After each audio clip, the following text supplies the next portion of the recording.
Hi everybody, I hope you're having a great day. Today I'm going to be showing you 6 really quick and easy hair creations using these 2 Nussknack style hair wraps. So these are a really big, generous size, and what's great about these are that they're going to absorb all the extra moisture in your hair. So they'll dry your hair really quickly, and the fabric also is quick drying as well. And these are an Absorb suede fabric, so they're going to dry very quickly. They're really great quality and they have super fun, colorful design on here.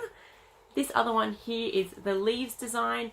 And so what you can do is not only dry your hair, reduce frizz and static and hair breakage, but you can also make a really fun fashion modern hairstyle as well. So what's great about these are that they are really compact. So they roll up into the size of like your average banana. So they're really easy to store or take traveling with you. So not only can you use them at home, you can take them traveling to the gym or to the beach, and they can even make a really handy hand towel in your house as well. So they're really great to dry your hair with. Unlike regular towels, when you wrap your hair up in these, they don't give that really heavy weighed down feeling. Because they are a really quick absorbing suede fabric, they're not going to weigh your hair down and make your head feel heavy. So they're very comfortable to wear. This is the leaves design and this is the Rangoli design. They are both very different and very beautiful and colourful and bright, very modern and on-trend designs. So ideally these are great if you have short to medium length hair. They're really going to work well for you. So if you are interested in purchasing one of these really cool, fun, modern, bright hair wraps, they are available from eBay. They're only $13 each and they do ship free Australia-wide. So now that you know a little bit more about these super cool, fun, colourful, bright, modern hair wraps, I'm just going to go ahead and begin showing you the different hair styles that you can create. So let's just get on into it.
that's it. I really hope you enjoyed this video. Thank you so much for watching, and I'll see you guys later.